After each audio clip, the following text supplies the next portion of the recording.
I don't want a lot for Christmas, but in December 1927, Marshal Radcliffe and his 3 accomplices decided that they were going to rob the National Bank in Cisco. Let us learn about this wild but festive heist.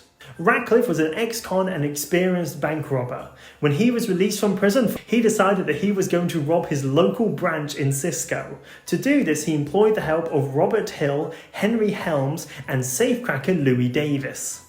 But there was just one small problem. Radcliffe recognised that if you're going to rob your local branch, people might recognise you. And so to make sure that his identity remained hidden, he decided that he was going to commit this robbery whilst dressed up as Santa Claus. After all, who would expect Santa of committing a crime?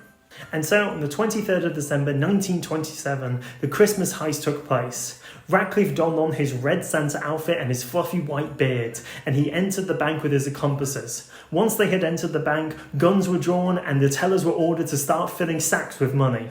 A woman named Mrs. Blazingame and her daughter managed to escape from the bank, and they went over to the police station to report the ongoing heist. Soon the bank robbers realised that the police had arrived and they had sealed off the entrance. After a brief shootout with the police, where the police chief and one of the deputies were mortally wounded, the group of robbers managed to get to their getaway car and drive out of the town with $12,400 and $150,000 worth in non-negotiable securities.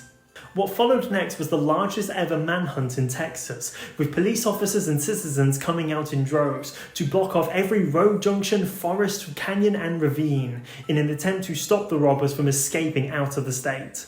As for the group of robbers, they began finding it very difficult to get around the state undetected, even when they tried switching cars. They got into multiple shootouts, they lost the bag of money at one point, and Davis sadly died from wounds that he had sustained during that initial heist. Eventually, Radcliffe was caught on the 26th of December, and Hill and Helms were both caught on the 30th of December, 1927. Radcliffe and Helms were both sentenced to death, while Hill was only sentenced to life in prison. 2 years later, following a failed escape attempt from death row, a group of angry locals showed up outside the prison. They broke in and dragged Radcliffe out of the building, and they hanged him outside of the prison.